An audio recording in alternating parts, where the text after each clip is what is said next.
다음 주면은 본격적인 청문 정국이 시작됩니다. 신혜원 체커와 유정화 실장의 활약이 기대가 되는데요. 청문회 잘 좀 챙겨요. 자, 민주당은 칼날 검증을 예고하고 있는데요. 특히 칼끝은 한동훈 법무장관 후보자에게 집중되는 모양새입니다. 박준호 마커가 주민에서 관련 소식 정리했습니다. 윤석열 정부의 초대 내각 후보자들의 인사청문회가 다음 주부터 줄줄이 예정이 돼 있죠. 본격적인 청문 전국 시즌이 열릴 텐데요. 민주당이 날선 검증을 벼르고 있는 인물은 크게 5명입니다. 한덕수 국무총리 후보자를 필두로 해서요. 김인철, 이상민, 정호영, 그리고 한동훈 후보자 등인데요. 그중에서도 민주당이 꼽은 공격 타깃 넘버 1은요. 로비왕, 횡령왕, 갑질왕, 찬스왕, 탈세왕, 해고왕에다가 왕 중의 왕인 한동훈 후보까지 왕들의 귀환입니다. 네, 왕 중의 왕이라는 한동훈 법무부 장관 후보자인데요. 주민이 선정한 오늘의 인물이기도 합니다.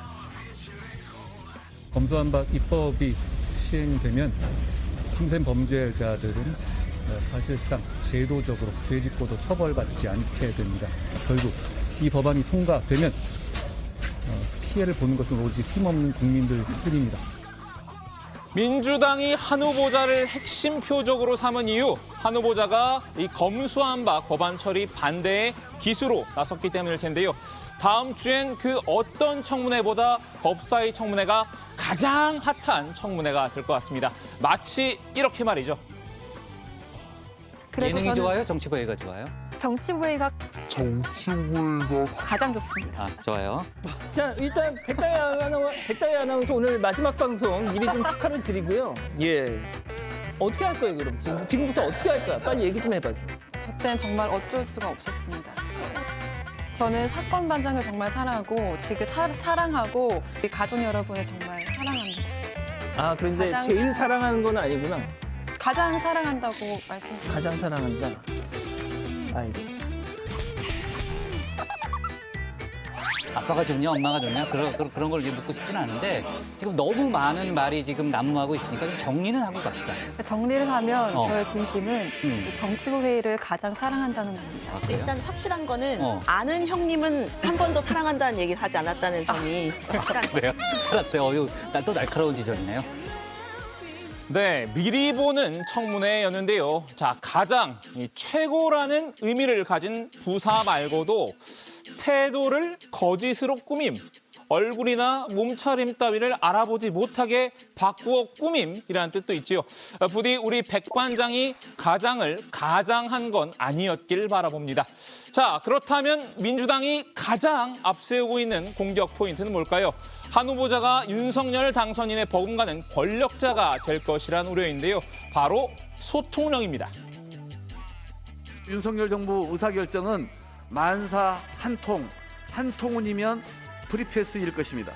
한동훈 후보자의 위험천만한 언행도 놀랍지만 스스로를 소통령으로 자처하려는 뻔뻔함이 더 놀랍습니다. 민주당은 왜 한 후보자를 소통령이라고 칭하는 걸까요? 한 후보자가 검수완박 합의안 뒤집기에 큰 역할을 했다는 판단 때문인데요. 이준석 대표의 이 발언이 결정적이었습니다. 주무장관 지명자인 한동훈 후보자의 생각이 입법부의 생각과 다르다면 이 법은 적용 단계에서부터 상당한 부침이 있을 것이기에 혼란을 방지하기 위해서라도 한동훈 장관 후보자에 대한 청문회 등에서 이 문제를 더 구체적으로 논의하는 것이 옳다고 생각했습니다. 네, 이 발언 뒤 이 대표는 검수완박 합의안 무효를 선언을 했죠. 국민의힘으로서 민주당의 공격의 빌미를 준 꼴이 됐는데요. 당장 민주당에선 국민의힘이 한동훈의 거수기냐라는 말까지 나왔습니다. 양당이 요청까지 해서 추인한 내용을 이걸 한동훈 법무부 장관 후보자죠. 그 양반 한마디로 이게 뒤집어졌다라는 사실은 이 대한민국이 도대체 어디로 가고 있느냐. 심각한 회의에 빠져 들어갑니다. 이 대표는 적극 해명하고 있습니다. 한 후보자에게는 그저 법률 전문가로서의 조언을 구했을 뿐이라는 건데요. 정작 이 법률 서비스의 혜택을 받는 국민 입장에서 지금 민주당이 내놓은 법안에 보면은 어떤 맹점이 있는지 그리고 실질적으로 이것이 통과되면은 국민들이 어떤 불이익을 받게 되는지에 대해 가지고 좀 설명을 들은 것이고요. 한 후보자가 합의한 결정 번복에 입김을 행사한 것도 아니라고 반박했습니다. 이 정무적인 판단은 오롯이 국민의힘 스스로의 몫이라고 강조했죠. 법률적 지식에 대한 제가 조언은 구할 수 있어도 정치를 하는 것 그리고 입법 과정에서 이것을 처리하는 것은 정당인 저희 국민의힘이고요. 그 국민의힘을 이끌고 있는 제가 뭐 정무적 판단을 한동훈 후보자에게 뭐 자문을구하고 위임을 하고 이러진 않습니다. 그럼에도 민주당의 시각엔 그다지 변화가 없는 듯합니다.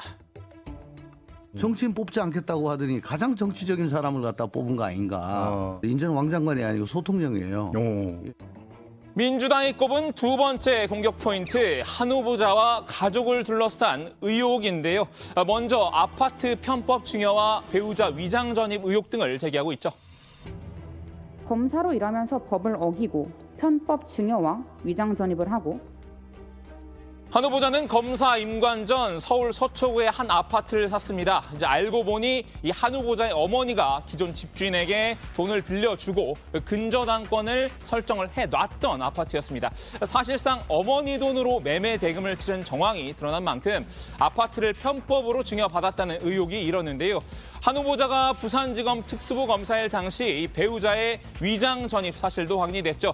배우자가 차량 구매 과정에서 서울 강남구에서 경기 구리시로 한 달간 위장 전입한 건데요. 한 후보자도 이 사실은 자신의 불찰이라고 인정한 바 있습니다. 민주당은 여기에 더해서 불법 투기 의혹도 추가했습니다. 부동산 투기를 한 것 아닌가. 뭐 이런저런 그 불법 거래가 있었던 건 아닌지 이런 의혹들이 있습니다.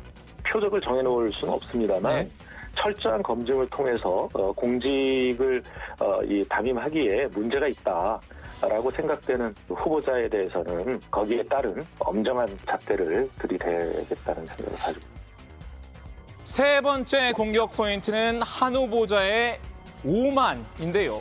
한 후보자의 언행을 보면 인격적으로 문제가 있다고 꼬집었습니다. 한동훈 법무부 장관 후보자의 일련의 행태를 보면 좀 인격적으로 문제가 있다라는 판단이 듭니다. 결국 태도가 불손하다는 뜻일 텐데요. 한 후보자가 날뛴다는 표현까지 썼습니다. 이분의 이런 정도의 행태를 갖고 그 법무장관이라는 중요한 직책을 수행할 수 있을까? 너무 오만해. 그리고 너무 날뛰고 있고. 미쳐 날뛰고 있습니다. 한 후보자가 지명됐을 때부터 민주당에 지나치게 적대적이었다는 불만입니다. 민주당이 그냥 너그럽게 지나가기에는 어려운 상황이란 겁니다.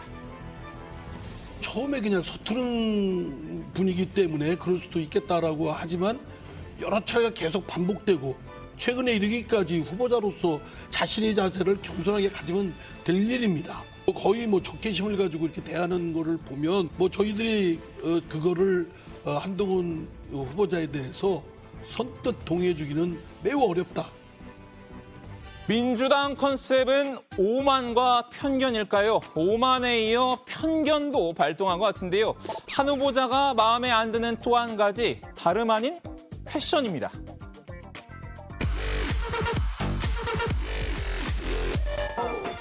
원호군의 자신 있는 표정. 패스. 조홍천 의원 한 후보자의 이 남다른 패션이 특히나 눈에 거슬렸던 모양입니다. 기존 국무위원 후보자들의 전형적인 이미지와 어딘가 다른 듯한 느낌이 불편한 듯한데요. 통상의 국무위원 후보자한테 마이크 들이대면 다소곳이 청문회장에서 말씀드리겠습니다. 그렇죠. 라고 하는 것만 저희들이 뭐 일상적으로 봐오다가 뭐 굉장히 패셔너블하게 하면서 당당하게 준비했다는 듯이 굉장히 불편해요. 이 정도면 한 후보자가 싫은 이유 그냥인 것 같기도 합니다. 자, 오늘은 한동훈 후보자를 향한 민주당의 총공세를 집중적으로 살펴봤는데요. 한 후보자는 과연 다음 주 청문회를 무사히 넘길 수 있을까요? 오늘 주민 한마디는 실험 카메라 속 한 장면으로 대신하겠습니다. 안경 쓰지 마. 안경 마음에 안 들고 마음에 안 들어 이렇게 얘기하면 뭐라고 할 거야? 당연히 집어 던져야지. 옷도 바꿔라며? 아니 근데